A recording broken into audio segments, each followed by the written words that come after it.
Hello, friends, and welcome to Love Talk Network. It is so great that you are joining us today, and we are thrilled that you have found us here on YouTube. If you're watching us and you see our bright, shiny faces, then you're watching us on YouTube. If you're listening to us, you might be on a podcast, Apple or Spotify, or you might be listening to us live streaming at the Bridge, Austin, which is amazing as well. Or in your car on the way to somewhere very, very important. That's right. On 101.1 FM and 1120 AM or 104.7.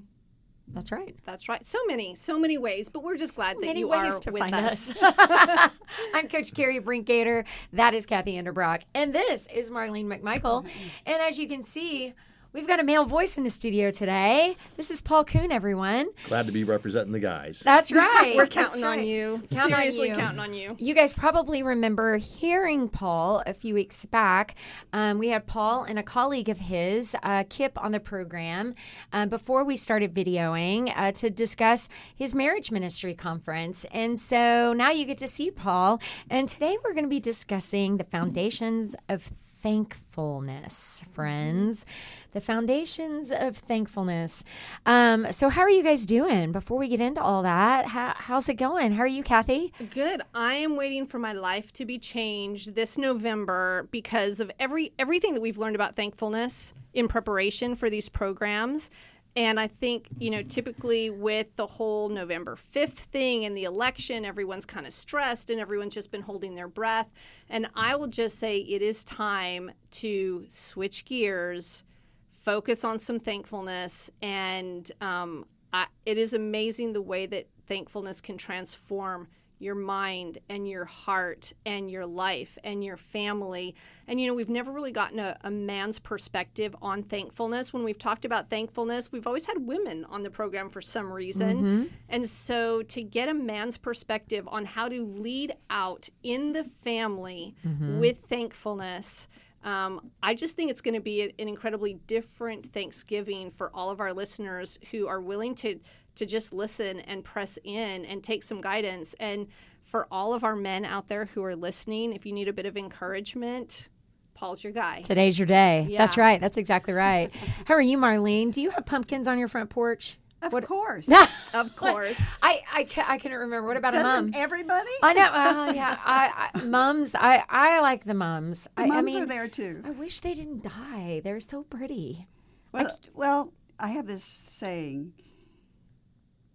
Plants at my house have to know how to evolve. If they don't, they die. It's just because Marlene is not talented that way. So I buy them, they die, then I buy another one. Okay. Well, it's just the way that it works is. too. So that works basically too. you're saying your house is death row. Could be. Plants. I actually have had Death row for plants.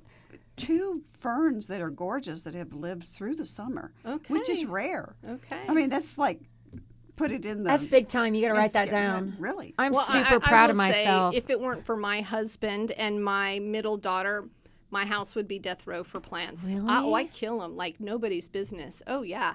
A plant can be thriving. A person can say, oh, yeah, this is one you cannot kill. And I have a story about a plant that I killed in Australia that was in my backyard. And it was so beautiful. It had these beautiful purple petals on it. And when I went in to replace it, the person's like, I'm not sure what is it? And they pulled up a picture and they said, is this the plant you're talking about? And I said, that is the one. I want one of those. And they said, that is a noxious weed in Australia. You cannot kill it. How did you kill it? And I said, I was taking care of it. And that is a true story. That is hilarious. Yeah. Okay. I'm never buying you a plant. I know. Please don't. Maybe a cactus. I'll pass it to Eric and Jordan. That is hilarious. I am super proud of myself, though. My father passed away 5 years ago. And, at his service, a lot of people, gave us plants and things. And I still have some that are still alive. That's awesome. Well done. I know. Well done. That is that is a notch in my belt for sure. Well, friends, I'd just like to encourage you, if you're watching us right now, to go just reach down and press like and subscribe on our YouTube page and send it to a friend. Go ahead and share it to a couple of folks because this is an awesome program with Paul as we talk about thankfulness. You know, guys, as I think about being thankful, I just want to thank our sponsors. We've had a lot of our sponsors for 3-4 decades, right? Going all the way back to when Miss Evelyn Davison began this program, Love Talk. And so we just want to thank our sponsors and because they're the ones that keep us on the air. Yeah. And so we could not do this without them. So we are eternally grateful for sure. All right. So today we begin this 2-part series on being thankful. Today, the foundations of thankfulness.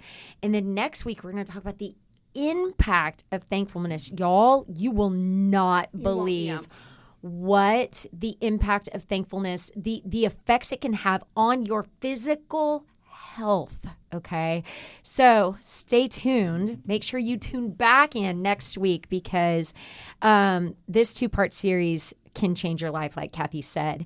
You know, I look at this year, 2024, as we approach the end of this year, and this has been kind of a weird year for us personally.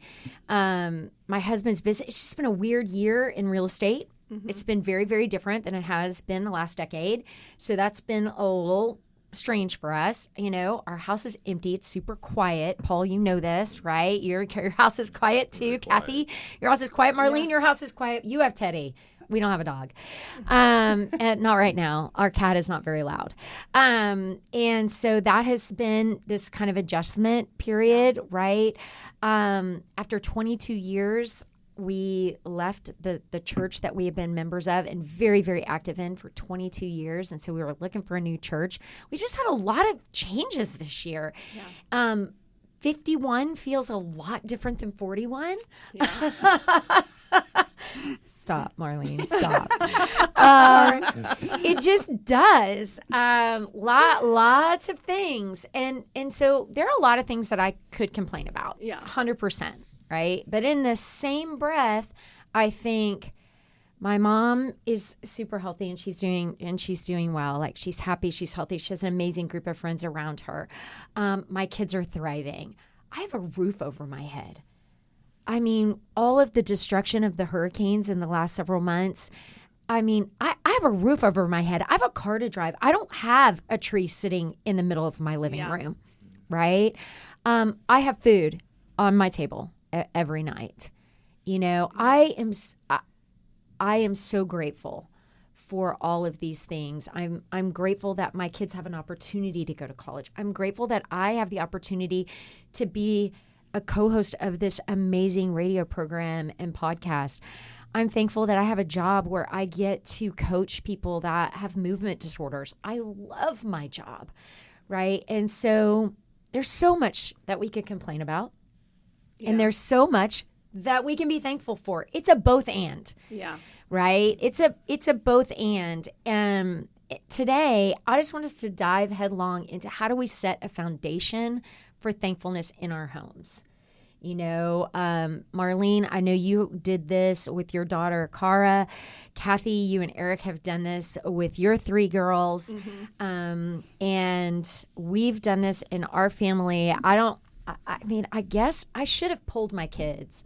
I'm going to do that before next week and see what they would say, like how we did. Like, give us a grade, on being grateful. Well, and I think, you're always thinking as a Christian, what is God's will for my life? What is God's will for my life? And I mean, he says very clearly in 1 Thessalonians 5:16-18, rejoice always, pray continually, give thanks, be thankful, give thanks in all circumstances. For this is God's will for you in Jesus Christ. And so if you think, what is God's will for me today?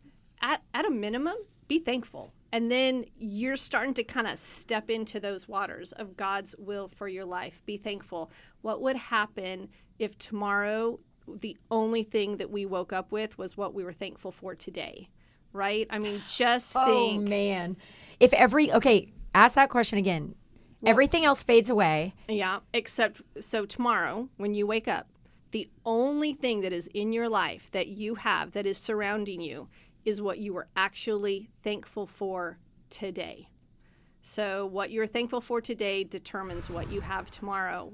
If that were the case, what would your tomorrow look like? Oh, Kathy. Well, and if you think about that in reference to your reference about the storms, most of those people up in the mountains in North Carolina woke up with nothing. Yeah. No house, no car. Many of them, no family left, no food, No water. no job. So Yeah. can they be thankful? And I'll never forget when the fires were burning in California? North Texas. Oh, and yeah. just ravaging all of North Texas. Well, that's cattle country, and it's it's an agricultural area. And I have an old boss that lives up there. He was a legislator, has a deep Texas twang to his voice. And That West Texas drawl. Oh yeah. And I said, "How are you? Are you okay?" And he said, "Well, we got to count the cows, but we're fine." So then I called the county judge in one of the counties there, who's a good friend of mine, and his, and I'm thinking, I'll marshal, prayer warriors, or I'll marshal food going up there or whatever. And he goes, "Well, thanks to some brave firefighters and lots of good prayer, we're fine." Oh. And that was the end of that. So Gosh, I love it. you can be thankful in Yeah. a disaster. Yeah. Yeah. You can, but you have to be deliberate and intentional about it. Well, and I know, we may not have experienced, the loss of our home in a hurricane, but I know all four of us sitting at this table have gone through hard times in our lives, right? And we're going to get to some of that today as we talk. Like even in those times whenever, man, you don't know how you're going to put one foot in front of the other because it is so hard. Like, are we still looking to Christ and going, thank you for this day? And man, I don't know how I'm going to get through this, but I'm just going to praise you through it, Father. Yeah. So we're going to get into some of that today because those times are really hard. But let me introduce you guys to our amazing new friend, Paul Kuhn. Marlene, actually, why don't you introduce Paul? All right. Well, Paul is a new friend, and Yeah. we do count him as a friend. He was on several weeks ago, and we just made a connection with him and wanted to invite him back today. And partly because I know, and of course this was Carrie's idea to invite him back, but I went yes because I know how much he loves his family. And that's the kind of husbands and fathers that we need in the church. But Paul and his wife, Beth, have been doing marriage ministry for over 30 years and are passionate about helping couples develop skills and habits that support a thriving marriage. In 2021, Paul left his career at NXP Semiconductors. Does that mean you were an engineer? I work closely with engineers. I'd have Okay. to put myself slightly in the software engineer category, but more. Okay. Well, anyway, he worked at the semiconductor company to focus full-time, or he left there to focus full-time on strengthening marriages. In 2023, Paul joined the Forward Foundation and launched the Austin Marriage Initiative to partner with local churches to develop strong marriage ministries within those churches, which I think is phenomenal. And Paul is a recent empty nester. He has two boys. One's in college, one has graduated. Is that right? Yeah, 25 and 28 now. Yes. Oh, and okay. so welcome back to Love Talk, Paul. Thank you for being here. Happy to be here. I can't imagine the pressure of having to lead out in Thanksgiving as the head of the family. And, I've heard this saying, happy wife, happy life, but I think it's more appropriate to say happy spouse, happy house. Because I think too often the I like men that. really take the brunt of it, where you are expected to bring joy to the house and keep your wife happy, but no one is taking care of your joy. Do you ever feel that burden? Feel the burden. No, me and my wife, I'm very thankful for her. And on top of that, we have a very egalitarian relationship, and so we talk a lot about things. I think the biggest challenge I have as a guy is being vulnerable and letting her know when I need that help. I think that's an area that I need a lot of improvement on. So I do. I think guys feel that burden to carry the weight, and we need to lead and set the example, or not set the example. We just need to lead and be grateful in our own hearts. It kind of flows once you're grateful in your own heart. But it's hard when you don't feel that way to still be the example I love that. Well, we're going Yeah. to be putting you in the hot seat today. We have, I think, like 5 pages of questions for you. So no pressure, but please don't let us down, okay? I will do my best. Anyway, friends, we have got to go to break to hear from our amazing sponsors who keep Love Talk on the air week after week now for 40 years. We're going to hear from them. Stay with us. We'll be right back. Okay, well, let's, Kathy, do you want to open us with just kind of, there on page 3, you know, just talking about just, we do see examples of ungrateful behavior in Scripture, right? And the Israelites were, you know, they were ungrateful. They were impatient. They were complaining about being hungry and thirsty. Yet the Lord continued to provide for them, right? And so if you could just maybe walk us through that, and then we'll get right into sharing a moment in our adult lives whenever we struggled to be thankful. A heads up Yes. on that before. So I just set the tone so you know. It's kind of a shallow thing for me. And it's a struggle because I think it will come off in the air. Like, we had a foreign exchange student once, and that sent me into like the most unthankful period of my life. Really? And so just let you know, it's not going to be like a hard thing. It's more like, because I didn't realize how entitled I became to certain things in my house. And, you know, I tend to think I have a very welcoming, loving, open house. But unexpectedly, I had someone come into it, and all of a sudden I felt very entitled to a lot of things. And I had a lot of really strong emotions, and I became very resentful, very angry. But so don't expect like a cancer story or anything No, like that. I think so that I wanted to make is- sure I think it's perfect. real. But if we go around and share, I just want to make perfect. sure such and such died. And I'm like, yeah, I had a kid in my house for 5 months. And I really struggle with that. You know? No, that's I think my incredible. husband would too. He Yeah. would, like, if that was in our home, I think he would say the same thing. Yeah, that's not, I Yeah. mean, So- especially letting someone into your home, that's a huge deal. Yeah. I kept a student from Australia for part of the. It's one of the club's exchanges. Rotary exchange. That girl had the worst habits of anybody I've ever seen in my life. You mean her room? Everything was just thrown everywhere.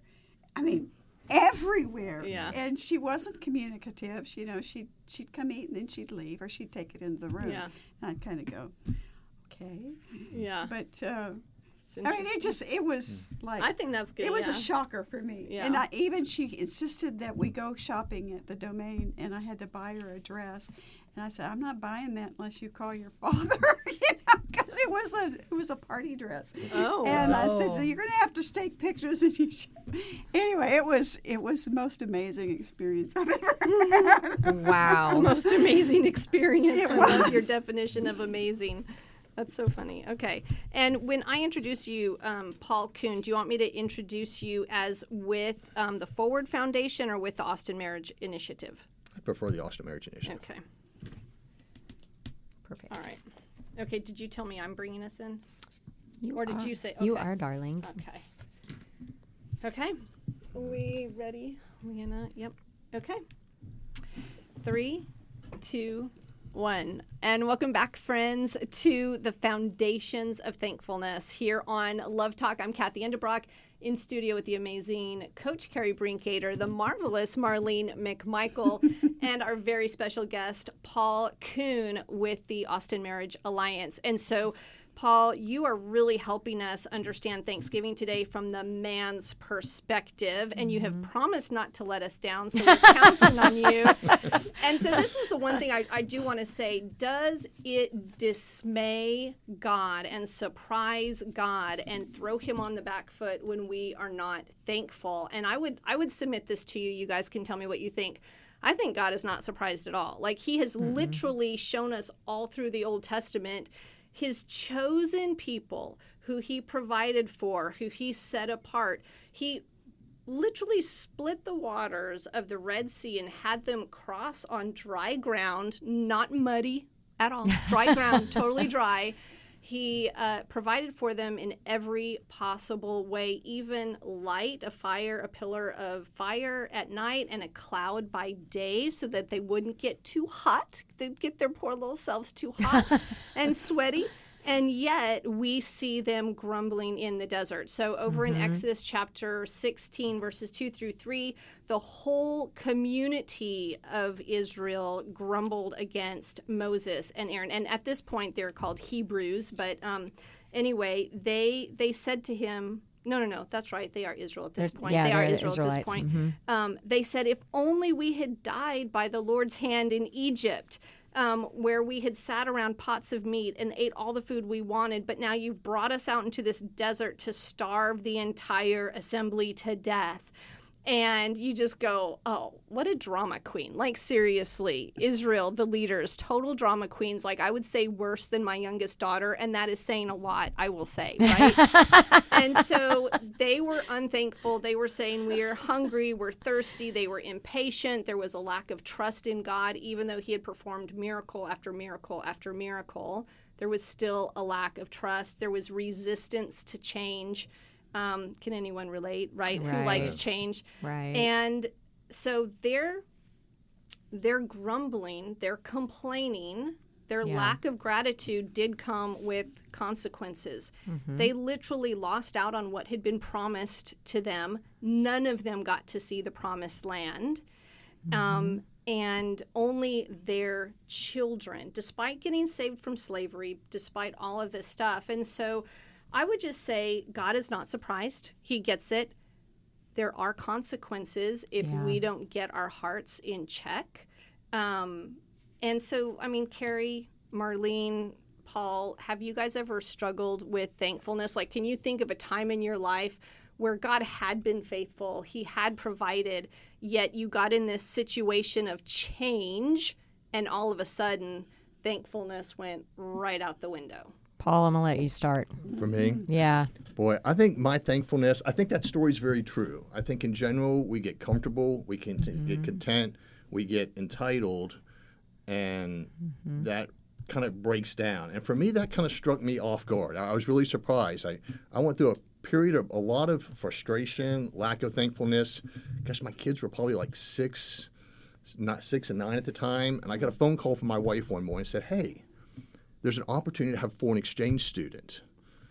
I'd really like to have a foreign exchange student. And I was like, oh, interesting, busy day. Let's talk when I get home.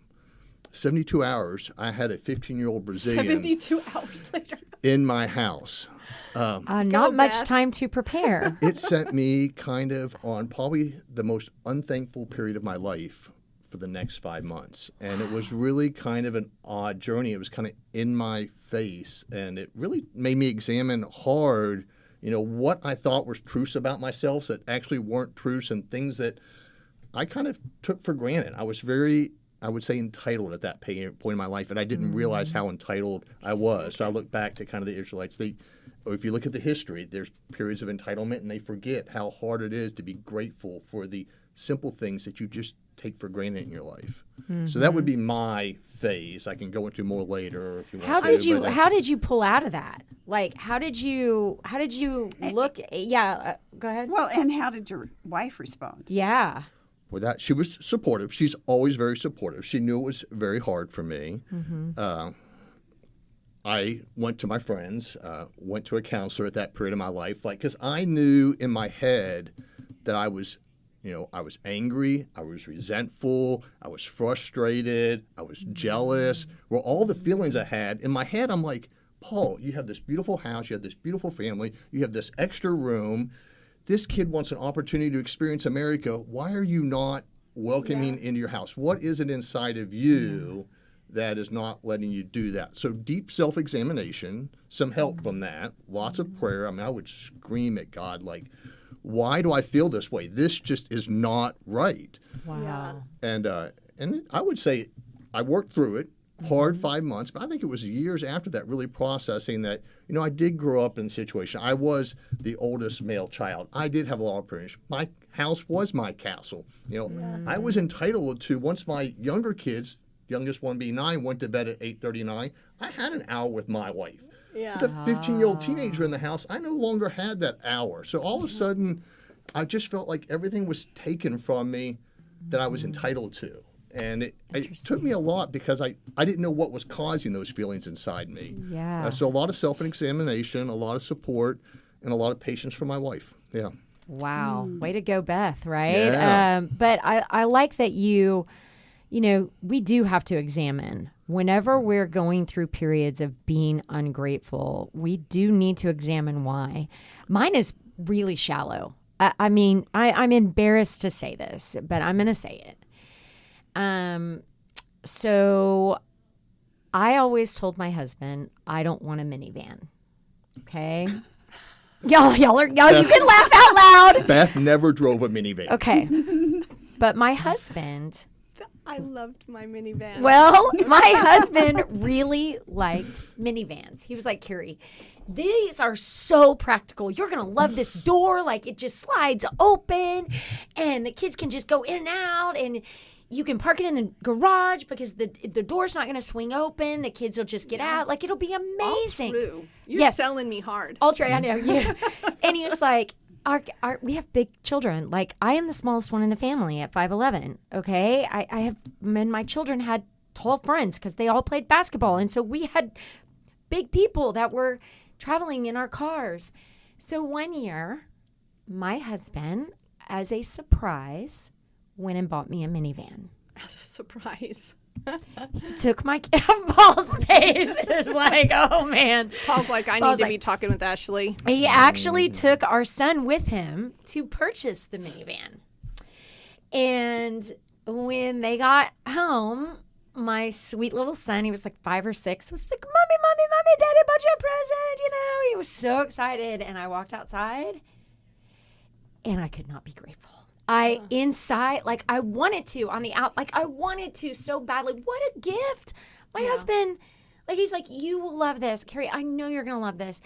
And he wasn't trying to be disrespectful to me in any way or my wants, which he just was like, you're going to love this. Our kids are going to love this. This is great for trips. This is great for all the things. And my son stood there and watched me be ungrateful. Oh, like a knife. I look back at that and I wanted to be like, wow, this is amazing. And I think I faked it a little bit, like, thank you. This is great. With gritted You teeth. know? This is great. How shallow. Yeah. How horrible. I mean, I look back at that. I'm like, that is horrific. You know, he spent the time to go out and do something that was so kind for my family that my kids actually loved. They loved that minivan. They loved it. You know, and I mean, not only that, but we had the money to buy it. You had children to fill it. We had children to fill And it. friends, yeah. We had a garage to park it in, and I was ungrateful. That is, I look back at that time and I'm like, Forgive you, Carrie. thank you, Marlene. It's like, you know, you wish you could take that back, right? But I love that because it's like Paul was saying, you then have to analyze. Why? It's not about the van. It's not about the van. Yeah, It that's wasn't about the kid. It's not Right. So is it about the pride of what you drive or what you think other people are going to think? Or is it it's like it could be a gazillion things, but if you're willing to go and do that work, and I mean, I think the road to thankfulness, sometimes the Lord will just flip that switch in your heart, but sometimes there is a road to get there. Yeah. And I don't know about you, Paul, but for me, I had to really, it took some time to step back and go, why are you acting like this? You know? It took me a lot. And like I said, it was years slowly before. I mean, maybe it was probably 3 years later besides I finally sat down and I said, Beth, I'm sorry. I'm sorry I acted the way I did. I'm sorry I struggled. I'm sorry it's taken me this long to kind of process why. But it to peel back the layers and figure out why cognitively, like you knew you were supposed to be thankful, Yeah. but you struggled with it. And why is that? I mean, what is God trying to tell you and show you in your life that, wow, this is an area that you really need to examine? Yeah, for sure. Okay, Marlene, because I don't want to go next. Do you have a story, Marlene? Well, I have to say I like my space the way I like my space, you know, so, and I live alone, so most of the time it's my space. But, you know, that is something I have to be careful with when people come over. I'm not picking up after them or something like that because that's offensive. You're there to host them, and I need to do that. But I think, I have always been very aware of God's provision in my life, and that's been, something I can be thankful for. Now, I have asked, because I didn't, I went through a very traumatic, difficult divorce that was a shock and a surprise to me, and I've asked the Lord why, or why. Probably the worst thing I've done is sit in rooms and go, how come is she married and I'm not? How come is she married and I'm not? Why? And so in that sense, but at the same time, I feel His presence. So, I mean, it's a place I can go if I'm down, but I have to really choose not to. Yeah. And to choose to be thankful for the circumstance that you're in and well, the way you. I'm blessed. Yeah. I had a job that still supports me. So not very many people can say that, and so there are many worries that he's taken, and He's just taken care of me, and I can see that. So in that sense, yes, I'm thankful. Not thankful yet about all the rest of it, but he was there then too. So I've never struggled with I don't know, not being thankful, I guess, for the material things that I've had, because when I was a kid, I had almost nothing. And so when I was younger, I remember, living in an apartment and being in the 4th grade and not having money to go and wash my clothes. And, I never washed my sheets. When my sheets would get dirty, my version of washing sheets was you went and got the broom and you broomed off. You peeled back the top sheet. Swept it you off. swept off your sheets and you put the top sheet back. You maybe shake the top sheet out. That's a new one. I had not heard that one before. Yeah. And so, because for a brief period when I was 11 years old, we I guess you would call it homeless. We had no home. We had no place to live. We just were staying with my mom's friends. And I remember sometimes going to school and, seeing the kiddos with the brand new clothes every year. And, for me, you didn't get clothes unless you outgrew your clothes and you just could not wear clothes. And so, I don't know, I learned kind of thankfulness at an early age because whatever I had, I knew my mom had scrimped and saved and worked her butt off for. And so for us to even go out for ice cream was a massive thing. I mean, it was such a treat. And so, I mean, I kind of struggled, I guess, early on, but God settled that in my heart earlier as far as material, things go. And Eric and I, we always joke hey, whether we live in a mansion or an apartment, we've always just had a great life together. So we always want God to give us as much blessing as we can possibly handle with the level of integrity and character and spiritual maturity that we have. And because we have just seen wealth ruin families, and we have now known 2 families who are extremely wealthy and who are horrible, horrible people. Even though they call themselves Christians, they're so blinded by the wealth, yet there are very wealthy families that honor God in everything. And, so that we just want, with whatever little we have or great that we have, to really honor God with that. And so I don't know, I guess as far as thankfulness, you don't have a minivan story, is what you're have a telling minivan me. story. Uh-huh. I mean, yeah. I guess Okay, I more Kathy. struggle, Okay. With my kiddos, I whenever my kiddos struggle, I'm oh Lord, just help them. I don't want them to go through that struggle, And so I guess trying to be thankful for, where my kids are at, instead of always wanting more for them and wanting easy for them. Letting my hands go to say, okay, Lord, I will be thankful for everything you do with their life, and trusting you with their life. Yeah. Well, let's look at 3 practical ways that we can build a foundation of thankfulness in our homes. Okay. And you might be saying, Carrie, I don't have any kids in my home. Well, okay. Yeah. But you hope maybe you'll have some grandkids. Maybe you're mentoring some kids at church.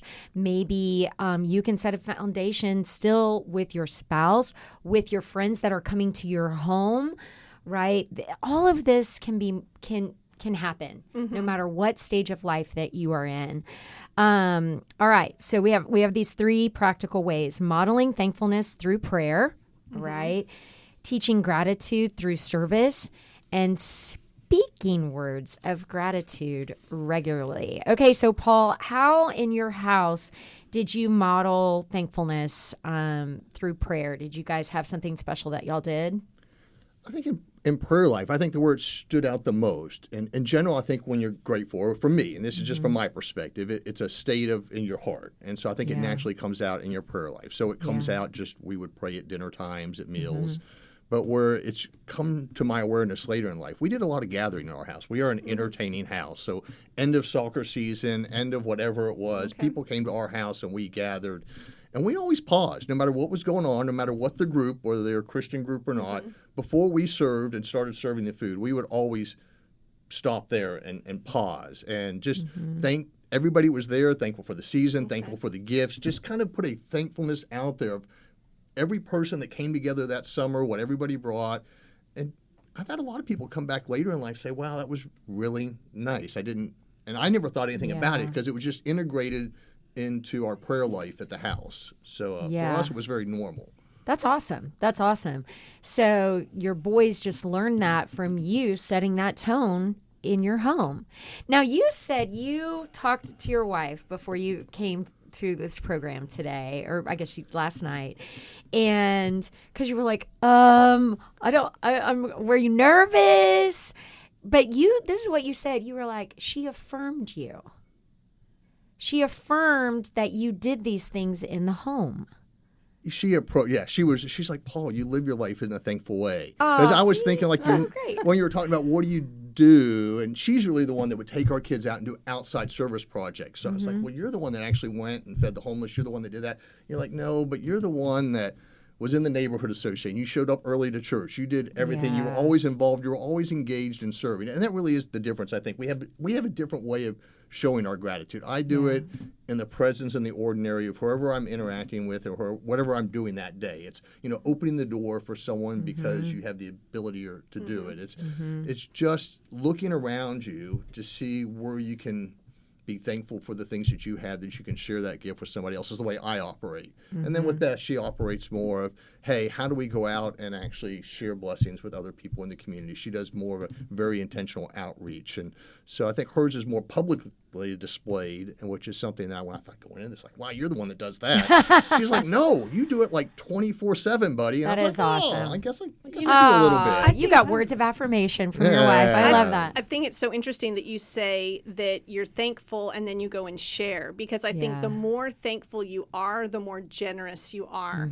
because you truly see that your hands are full, that your life is full. And you mentioned the word overflowing earlier in context to this. So, I think that is, like, how generous are you is also a reflection of how thankful you are. So have you deliberately tried to impart that to your boys, or are they of an age, I'm sure they're dating by now, so are they thinking long term, how do I make a home and how do I model it like Dad did? The first part of that question was so great. I wish they were thinking about that. No, they're not dating. I am not thankful that my boys are not. No, they can't listen to this. But that was very much intentional. I really see, it's a state of mind you operate. So from a very young age, I would talk to them of what I would call our bubble and a bubble and a bubble. You live in America, you live in Texas, you live in Cedar Park, you're part of this faith community, you're part of the Kuhn family. What did you call that? Above and above? No, a bubble. I'm sorry, a babble. Okay, a bubble inside a bubble, inside a bubble, inside a bubble. Okay. And I would just walk through it. There's so much that you have, that entitlement that you have in your life, that you don't realize. There's lots of people out there that don't have in this world what you have. So I think I would do that equation. And then we talked about just human dignity. You were talking about the happiness of people, whether they're rich or poor, and a lot of happiness is tied to gratefulness. Yeah. So to sit down and hang out, and we would do this a lot. We were downtown a lot. We would hang out just at a tailgate, and we would talk to the homeless. And there would be happy homeless people, and I would say, what makes them happy? And like I remember there's one guy we met underneath a bridge once, and he took us under there, and he showed us his little house, and the city plugged his water, but he was very proud. And so I think seeing human dignity, and that's what I would talk to my boys about. It doesn't matter how much you have, it's kind of the gratefulness that you have that determines your personal happiness. And then to understand there's a lot of different views, not just your own out there. I think those two things are the things I try to impart from a gratitude perspective on them. Nice. Yeah. So, all right. So modeling thankfulness through prayer. And you touched on this, Paul, about the gratitude through service, right? And our scripture that directly relates to service is Colossians 3:17. And whatever you do, whether in word or deed, do it all in the name of the Lord Jesus, giving thanks to God the Father through him. You know, our dads can teach, fathers in the home can teach gratitude through service, exactly what you were just talking about, whether it's helping a neighbor, supporting a friend in need, mowing someone's yard for them whenever you know that they're not able to, picking up trash, like going on a walk with your kids and just taking a trash bag with you and picking up the trash in the neighborhood, simple things like that. Back in, it was Hurricane Harvey. I can't remember what year that was, but it wasn't that long ago, right? 6 years ago or so. Is that 17? 17? Okay, so 7 years ago, back in Hurricane Harvey. Now that just devastated Houston, okay? Just devastated it. Rockport. Yes. Rockport was hit hard. My brother's wife grew up in the same house the whole time that she was growing up, and her mom still lives in that house. So she's lived in this home for 40 years, okay? At least 40 years. That house has never flooded. It's never even come close to being flooded. But during Hurricane Harvey, they had 6 feet of water in their house. 6 feet of water. Like, we walked in there and you could see the water line. It was above my head. Okay. My husband, it was our anniversary. It was the beginning of September. It was our anniversary. We had a trip planned, and he was like, we're not going on the trip. We're going to go down to Houston. We're going to take the kids and we're going to go muck out this house. We're going to go and help our family. Yeah. And I mean, I appreciated that so much because I wanted to do that. And I approached him about doing that. He was like, of course, babe, that is of course what we're going to do. Right. And we took our kids down there, and seeing that devastation down there, it impacts you. And then putting your hands on it to work there, and with our husband leading the way. My brother didn't know it was our anniversary, and my mom casually mentioned it at some point, and they were both like, oh, that's right, you guys were supposed to go on that trip. And we were like, no. It was like, Mom, dang it. Because we were where we wanted to be. We didn't even want to be on a trip anymore. We wanted to be there with our family, but my husband modeled that for our kids, and I was so grateful for that. So, friends, when we return to Love Talk, we're going to talk more about prayer, service, and speaking words of gratitude on a regular basis as we lay this foundation of thankfulness in our homes. So when we return to Love Talk Network, more with thankfulness right after this. Hello, friends. Welcome back to Love Talk Network. So great that you are here with us. We are with our good friend, Paul Kuhn. Thanks so much for being with us, Paul. In a room full of ladies in the hot seat. I'm Coach Carrie Brinkater, Kathy Endebrock, Marlene McMichael. We're speaking today about thankfulness and gratitude, right? And we touched on prayer in the home, acts of service. Now, Paul, your boys, 25 and 28, boys, you're men, right? Men, yeah. But you're still, you make it a point to meet with them and do fun things with them on a regular basis. Like, you are actively fathering at all times, even though they're grown men. They're just a blessing that's been poured in my life. And so you do miss it. I mean, you've got grown kids. It was hard. That's probably one of the hardest things to transition from being a dad and letting them go and knowing that you did a good job when they're out there doing it themselves. Yeah. Now it is a privilege. I feel very honored to have my youngest back in the Austin area going to school. And I mean, he was like, Dad, you want to get together for coffee once a week? And I gravitate to that because it's just wonderful your to heart actually leapt go. out of your chest. Yes. And this, I mean, just it's like, you want to go mountain bike riding? I'm like, wow, my kids are wanting to do things with me. And they are just some of the greatest gifts that God has ever given me, second only to my wonderful bride. So that's awesome. Very grateful for them. I mean, I think having someone who can speak good things to you and good things over you, we talked about like thankfulness through prayer. My great grandmother, when I was about 14 years old, she came to live with us. And so she would go to bed, and she was like right across the hallway from my room. And we slept with our rooms, like, I don't know, we always had our doors open. None of us shut our doors when we went to bed at night. And so she would sit in her bed and just pray out loud and pray for each of us by name. And so every night I would fall asleep hearing my great-grandmother just praying for me and bringing me to God's throne. And she would, say words of thankfulness and then lift up certain requests and hopes. And I think, now that my kiddos I have one still in college, the other two are graduated. When they were in college, and with my youngest who is in college, we send them one card every week just so they get good things in the mail, because it's great to get good things in the mail. And, writing just words of affirmation and words of wisdom. I was trying a little bit of wisdom, God's word in there. And then texting, always sending them good words. And, I'm thankful for you for this, or I'm so proud of you for this, or you did a great job here. And, Faithy, my youngest, who is in college, she was telling me about this one mom, and she's like, all the mom does is, where are you? What are you doing? It's like all the questions, which the mama's heart, we want to know, where are you? Are you okay? Like, what are you doing? Da, da, da. And so, anyway, I thought, okay, and I do sometimes. I'm like, hey, what are you in the middle of? You home yet? Whatever.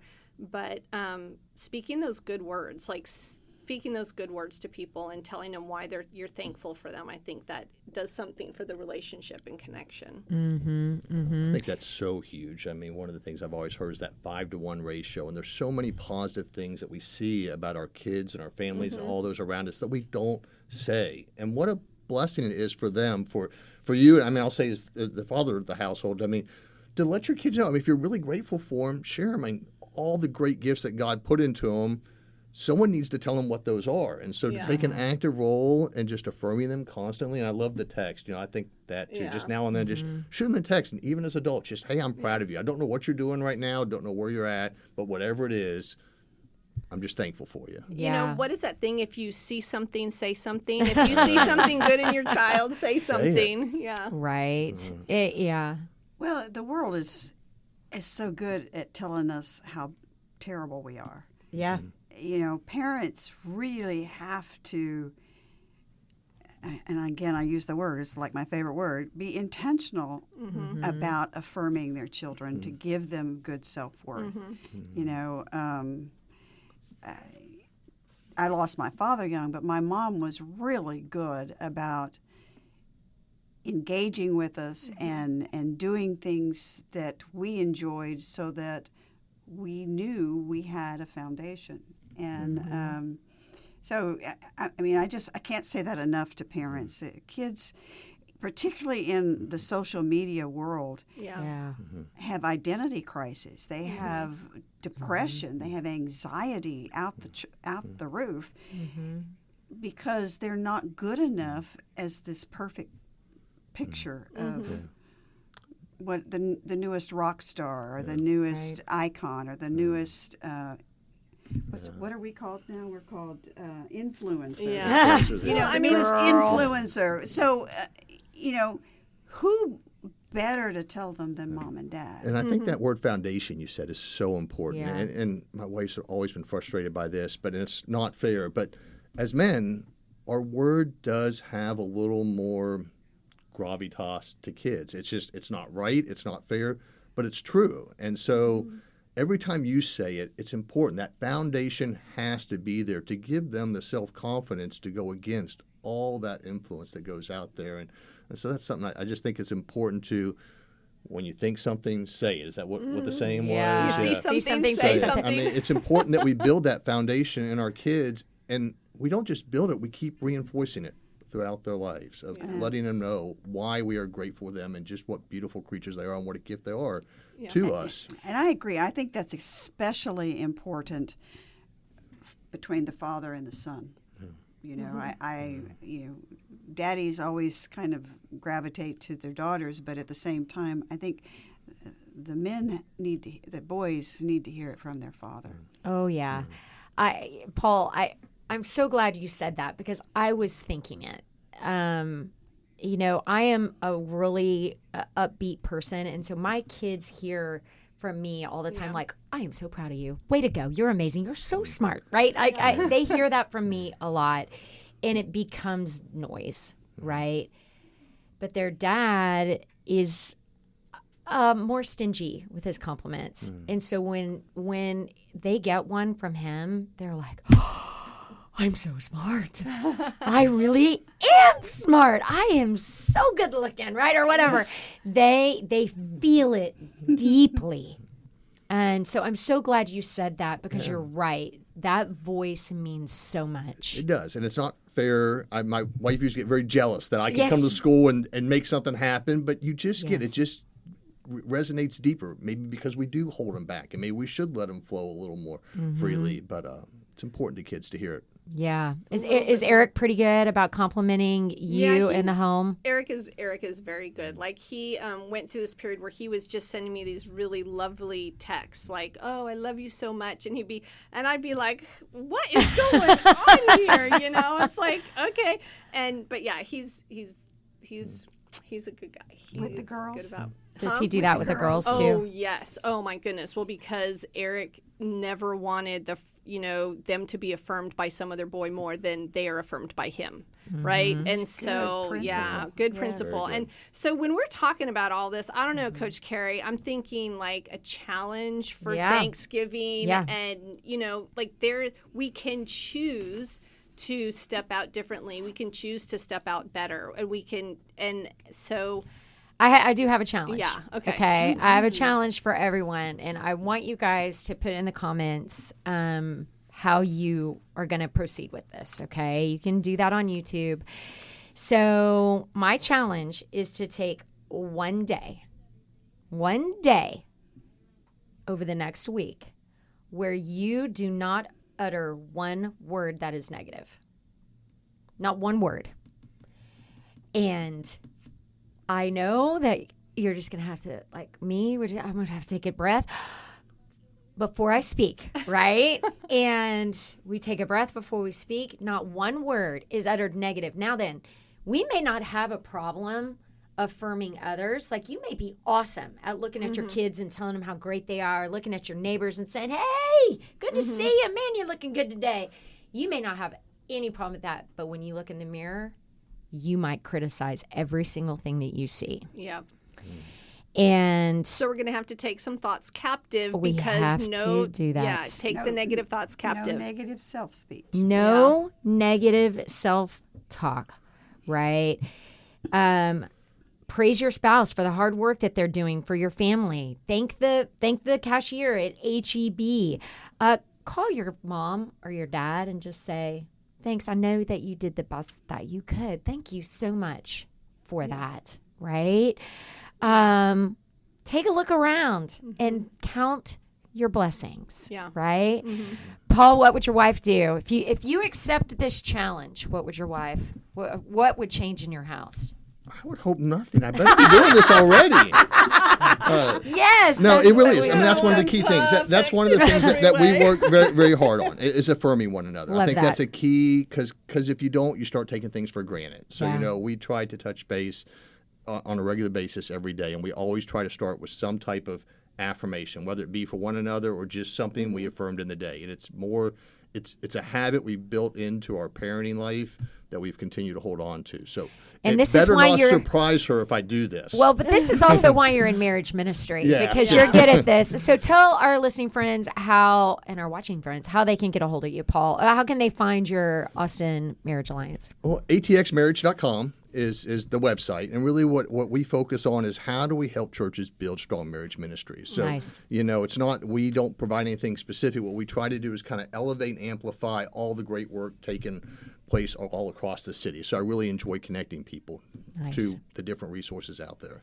Well, we are grateful. We are grateful that you have been with us today, Paul. Friends, we hope that this was a blessing to you.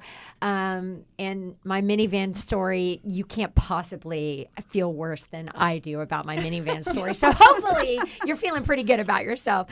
So we love you, friends. We love you so much. Please contact us and please find a church. We want you to be involved in a body of believers that is getting involved in the Word, diving into the Scripture. If you have any questions about that, just shoot us a message. Find us on the socials as well. I'm Coach Carrie Brinkader for Kathy Endebrock and Marlene McMichael. We'll see you next time right here on Love Talk Network.